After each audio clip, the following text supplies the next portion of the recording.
திருச்சிற்றம்பலம். தென்னாருடைய சிவனை போற்றி, எந்நாட்டவருக்கும் இறைவா போற்றி. அனைவருக்கும் வணக்கம். நாம் இன்னைக்கு 2025ஆம் ஆண்டு மே மாதம் 14ஆம் தேதி மாறக்கூடிய குரு பெயர்ச்சியினுடைய பலன்களை பற்றி தான் பார்க்க போகிறோம். அதற்கு முன்னாடி நம்மளுடைய சேனலை சப்ஸ்கிரைப் பண்ணிக்கோங்க. மே மாதம் 14ஆம் தேதி குரு பகவான் ரிஷப ராசியிலிருந்து மிதுன ராசிக்கு பயிற்சி ஆகிறார். 5 ராசிகளுக்கு மிகப்பெரிய யோகத்தை வாரி வழங்க போறார். அதில் பார்த்துட்டிங்கன்னா உங்களுக்கு துலாம், தனுசு, கும்பம், ரிஷபம் மற்றும் சிம்மம் இந்த 5 ராசிகளுக்கு மிகப்பெரிய அதிர்ஷ்டங்களையும், மீதி இருக்கக்கூடிய ராசிகளுக்கு ஒரு மத்தியமமான ஒரு அமைப்பையும் நிச்சயமாக ஏற்படுத்தி கொடுப்பாரு அப்படிங்கிறது உண்மை. குரு அப்படின்னு சொல்லக்கூடியவர் முழுக்க முழுக்க அவர் ஒரு சுப கிரகம். யாருக்கும் பெரிய அளவுக்கு கெடுதலை செய்வதில்லை. 6ஆம் இடத்துல, 8ஆம் இடத்துல, 12ஆம் இடத்துல மறைந்தாலும் கூட ஒரு பிரச்சனைகளை கொடுத்து பின்பு நன்மைகளை கொடுப்பார் அப்படிங்கிறத உண்மையை தவிர, குருவை பொறுத்த வரைக்கும் குரு பயிற்சி ஆகிறாரு அப்படின்னாலே அதீத நன்மைகளை தான் நமக்கு தரப்போகிறார் அப்படிங்கிறத நம்ம மனசுல நினைச்சுக்கணும். அடுத்தது பாருங்க, மிதுன ராசிக்கு மட்டும் என்ன பண்ணுவாருன்னா, உங்க ராசிக்குள்ள வரும் பொழுது உங்களுடைய கெட்டது எல்லாத்தையுமே விலக்கி, கெட்ட சேர்க்கைகள், கெட்ட நண்பர்கள், கெட்ட தொடர்புகள் எல்லாத்தையுமே விலக்கி உங்களுக்கு நன்மைகளை மட்டுமே பெற்றுக் கொடுப்பார் அப்படிங்கிறது தான் இந்த குரு பயிற்சியினுடைய முழு பலன் ஆகும். அதே போல குரு ஒரு இடத்துக்கு மாறும் பொழுது அந்த வீட்டினுடைய அந்த கிரக நிலைகள், அது மட்டும் இல்லாம அந்த துறைகள் எல்லாமே புகழடையும், பெயர் வாங்கும். அதே போல அதுல கூடிய திறமைகள் மூலமாக பரிசுகளும் பாராட்டுகளும் கிடைக்கும் அப்படிங்கறத பாத்துக்கலாம். ஜாதகத்துல உங்க ஜாதகம் எப்படி வேணா இருந்துட்டு போகலாம், என்ன தசாபுத்திகள் வேணா நடக்கலாம், என்ன மாதிரி விஷயங்கள் இருந்தாலும் கூட குரு மிதுன ராசிக்கு வரும் பொழுது புதன் சார்ந்த விஷயங்கள் எல்லாமே பிரபலம் அடைவீங்க அப்படிங்கறத உண்மை. அது நான் என்னென்ன துறைகள்னு சொல்றேன், அந்த துறைகள்ல நீங்க இருக்கீங்களா அப்படிங்கறத பாருங்க. அதுல கல்வித்துறை, ஸ்கூல் சம்பந்தப்பட்ட விஷயங்கள், இன்ஸ்டிடியூட் சம்பந்தப்பட்டது, காலேஜ் சம்பந்தப்பட்ட கல்வித்துறைகள் அனைத்துமே பிரபலமாகும். தபால் துறை, தகவல் தொடர்பு துறைகள், சுற்றுலாத்துறை, போக்குவரத்து துறை, கம்ப்யூட்டர் சார்ந்த துறைகள், பினான்ஸ் சம்பந்தப்பட்டது, ஐடி துறை சம்பந்தப்பட்டது, புதிய புதிய கண்டுபிடிப்புகள் சம்பந்தப்பட்டது, ஜோதிடம், ஆன்மீகம் சம்பந்தப்பட்டது, கலைகள் சம்பந்தப்பட்டது, அதிலே கலைகளிலும் முக்கியமானது நகைச்சுவைகள் சம்பந்தப்பட்டது, திருநங்கைகள் சம்பந்தப்பட்டது. இது எல்லா துறையிலும் இருக்கக்கூடியவர்களும் பிரபலம் ஆவாங்க. அதே போல இந்த துறையில் இருக்கக்கூடியவர்களுடைய வீட்லையும் சுப நிகழ்ச்சிகள், திருமணம் சார்ந்த விஷயங்கள், நீங்க என்னெல்லாம் சக்சஸ் பண்ணணும், டிரான்ஸ்பர் ஆகணும், என்ன மாதிரி நீங்க உங்களுக்கு சாதகமான ஒரு நற்பலன்கள் வேண்டும் அப்படின்னு நினைக்கிறீங்களோ அது எல்லாமே நடக்கும். இது குறிப்பிட்டு துலாம், தனுசு, கும்பம், ரிஷபம், சிம்மம் அப்படின்னு இருக்கக்கூடிய ராசிகளாக இருந்தால் இன்னும் நான் சொல்வதை விட மிகுந்த நற்பலன்கள் அப்படிங்கிறது நிச்சயமாக கிடைக்கும் அப்படிங்கிறதுல மாற்றுக்கிறதே கிடையாது. அடுத்தது இது சார்ந்த துறைகள் மட்டும் இல்லாம இந்த ராசியில் இருக்கக்கூடிய உங்க ஜாதகத்தை எடுத்து பார்த்தீங்கன்னாலே தெரியும். உங்க ராசியில நான் சொன்ன 5 கட்டத்திற்குள்ள எந்த கிரகங்கள் இருந்தாலும் அந்த கிரகங்களுக்கு உண்டான வளர்ச்சியும் நிச்சயமாக கிடைக்கும். அது நான் என்னென்ன அப்படிங்கிறத நான் சொல்ல போறேன். இப்போ முதல்ல குரு ஒரு இடத்தில் இருந்தால் என்ன பலன்களை கொடுப்பார், அவர்களுடைய பார்வைக்கு என்ன பலன் அப்படிங்கிறதை பார்க்கலாம். அடுத்தது அந்த கிரக நிலைகளுக்கு என்ன பலன் அப்படிங்கிறதை பார்க்கலாம். நாம எல்லாரும் கேட்டதற்கு இணங்க பரிகார வகுப்பு அப்படிங்கிறத நம்ம ஒன்று எடுத்துக்கிட்டு இருக்கிறோம்.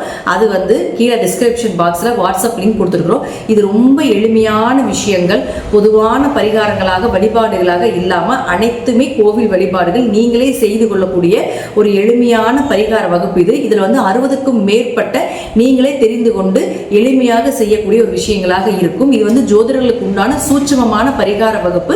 இதை நான் இப்போ உங்களுக்கு தரப்போற விருப்பம் இருக்கக்கூடியவர்கள் கீழே இருக்கக்கூடிய வாட்ஸ்அப் லிங்க்ல ஜாயின் பண்ணிக்கோங்க. இப்போ நாம ஒவ்வொரு ராசிக்கும் இந்த குரு பயிற்சி மூலமாக என்னென்ன நடக்கும் அப்படிங்கறத நம்ம பார்க்கலாம். கடக ராசிக்கு உண்டான குரு பகவானுடைய பயிற்சி பலன்களை பத்தி பார்க்கலாம். கடக ராசிக்கு குரு பகவான் ராசிக்கு 12க்கு வருவார். இது ராசிக்கு எடுத்துக்கோங்க, லக்னத்துக்கும் கன்வெர்ட் பண்ணிக்கோங்க. 2க்குமே மத்தியமமான பலன் நிச்சயமாக உண்டு.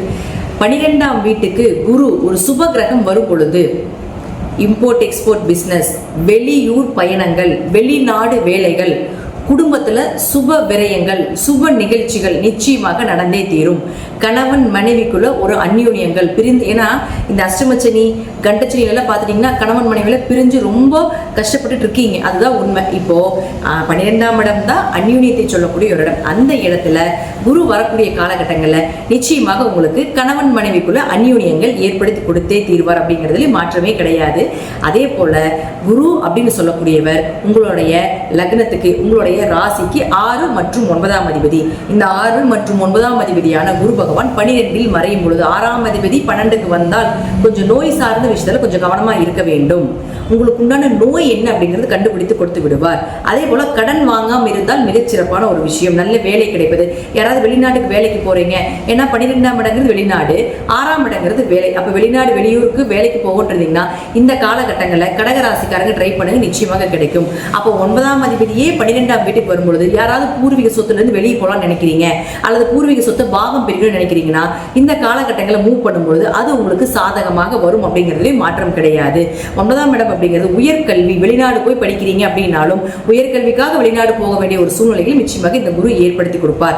அதே போல குருவினுடைய பார்வை அப்படிங்கிறது மிக சிறப்பான ஒரு அமைப்பையும் நிச்சயமாக ஏற்படுத்தி கொடுத்தே தீரும். அது நான் இப்போ உங்க ஜாதகத்தை நீங்க எடுத்து வச்சுக்கோங்க, எந்தெந்த ராசியில எந்தெந்த கிரகங்கள் இருக்குன்னு நான் சொல்றேன். அதுபடி உங்களுக்கு நான் சொல்லக்கூடிய இந்த கிரகங்கள் இருந்தால் நிச்சயமாக அது நடந்தே தீரும். பொதுவாக ராசிக்குள்ளேயே சந்திரன் இருக்கார், அதனால விரயங்கள் உண்டு அப்படிங்கிறத நம்ம எடுத்துக்கலாம். அடுத்தது 2ஆம் அதிபதி.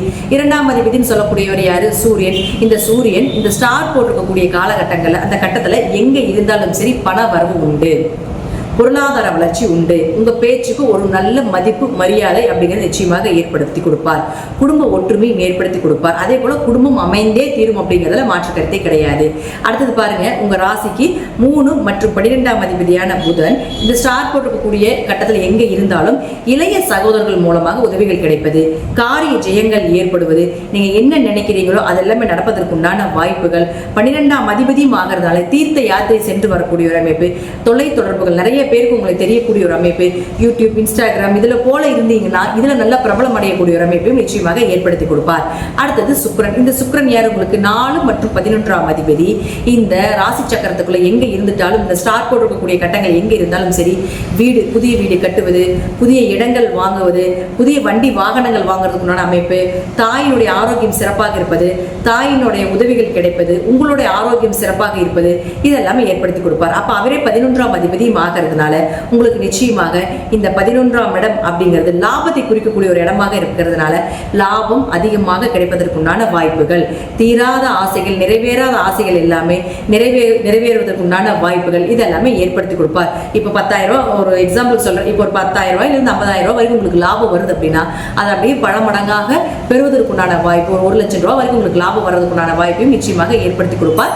குருவினுடைய பார்வையில் சுக்கிரன் வரக்கூடிய காலகட்டங்கள். அடுத்தது பாருங்க, உங்களுக்கு செவ்வாய். இந்த செவ்வாய் யாரு? உங்களுடைய ராசிக்கு 5 மற்றும் 10ஆம் அதிபதி. இவர் இந்த ஸ்டார் போட்டிருக்கக்கூடிய கட்டத்தில் எங்க இருந்தாலும் சரி நிச்சயமாக உங்களுக்கு பொருளாதார வளர்ச்சியில அதிகப்படுத்தி உங்களுக்கு தொழிலையும் மேம்படுத்தி கொடுப்பார்.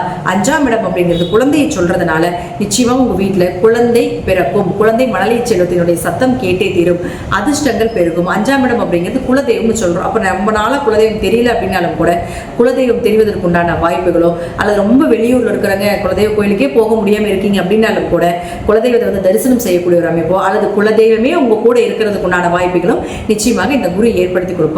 5ஆம் இடம் அப்படிங்கிறது அதிர்ஷ்டம், குழந்தை, குலதெய்வம், குடும்ப ஒற்றுமை இதெல்லாமே சிறப்பாக இருப்பதற்குண்டான வாய்ப்பும் உண்டு.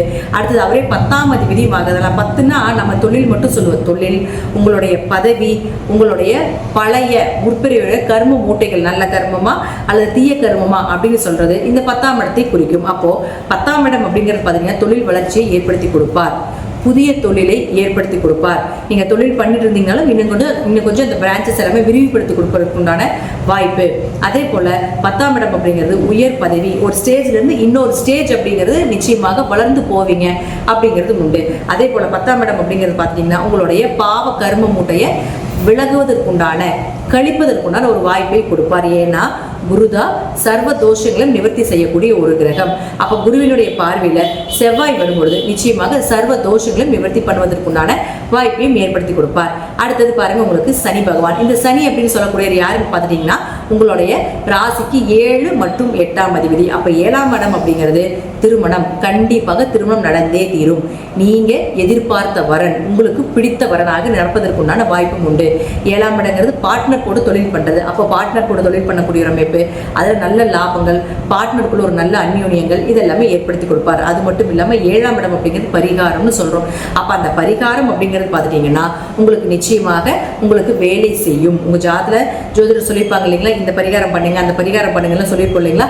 இந்த காலகட்டங்களில் சனி பார்க்கக்கூடிய காலகட்டங்களில் பரிகாரம் செய்யும் பொழுது மிகப்பெரிய வளர்ச்சியை ஏற்படுத்தி கொடுப்பார். அடுத்தது 8ஆம் அதிபதியும் அவர் ஆகிறதுனால கண்டங்கள் விலகிறது, திடீர் அதிர்ஷ்டங்கள் அவர் பார்க்கறதுனால திடீர் அதிர்ஷ்டங்கள், திடீர் பண வரவுகள் இதெல்லாமே ஏற்படுத்தி கொடுப்பார். நோய் விலகிறதுக்கு உண்டான வாய்ப்புகள், கேஸ் ஏதாவது உங்க பக்கம் நடந்துட்டு இருக்குதுன்னா அது உங்களுக்கு சாதகமாக தீர்ப்பாகிறது இதெல்லாமே ஏற்படுத்தி கொடுத்து விடுவார்.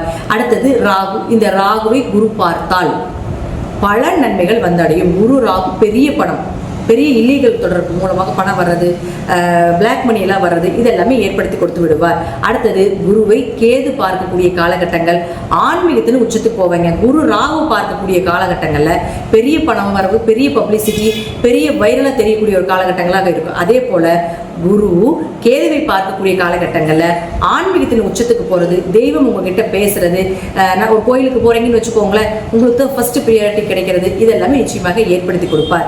இது எல்லாமே இந்த கடகராசிக்கு இந்த குரு பயிற்சி மூலமாக நடந்தே தீரும் அப்படிங்கிறதுல மாற்றம் இல்லை. எந்த துறையில் இருந்தீங்கனாலும் கூட பெரிய அளவுக்கு வெற்றிகள் அப்படிங்கிறது ஒரு 70% இந்த கடகராசிக்கு நிச்சயமாக உண்டு. ஒரு ஊர் விட்டு ஊர் போறீங்க, ஒரு பூர்வீகத்தை மாத்துறீங்க, இடமாற்றம் பண்றீங்க, இப்படியெல்லாம் நினைச்சிட்டு இருந்தீங்கன்னா அதெல்லாமே இந்த வருடம் இந்த குரு பயிற்சி மூலமாக கடகராசிக்கு நிச்சயமாக நடந்தே தீரும் அப்படிங்கிறதா முற்றிலும் உண்மை. கடகராசியை பொறுத்த வரைக்கும் பார்த்துட்டீங்கன்னா குரு விரயத்தில் இருந்தாலும் ஒரு நல்ல விரயமாக கொடுப்பார் அப்படிங்கிறதையும் நாம இதுல தெரிந்து கொள்ளலாம். தசாபுத்திபடி நான் சொல்லக்கூடிய கருத்துக்கள் சிறிது மாறுபடலாம். கடகராசியை பொறுத்த வரைக்கும் இந்த வருடம் நீங்க வழிபாடு செய்ய வேண்டிய தெய்வம் அப்படின்னு பார்த்துட்டீங்கன்னா சூரிய வழிபாடு பண்றது, சூரியனார் கோயில் போய் சென்று வழிபாடு பண்ணிட்டு வர்றது, அதே போல திருவண்ணாமலை அண்ணாமலையார் போய் வழிபாடு பண்ணிட்டு வர்றது மிகப்பெரிய பண வளர்ச்சியை இந்த வருடம் உங்களுக்கு ஏற்படுத்தி கொடுக்கும். தேவையில்லாத விரயங்களை குறிக்கும். சுப விரயத்தை மட்டுமே குறைத்து அசுப விரயத்தை குறிப்பதற்குண்டான வாய்ப்புகளும் உண்டு அப்படிங்கிறத நான் சொல்லிக்கிறேன். நன்றி. இன்னும் ஒரு நல்ல பதிவில் சந்திக்கலாம். திருச்சிற்றம்பலம், தில்லையம்பலம், ஸ்ரீ நரசிம்ம திருவிழை சரணம்.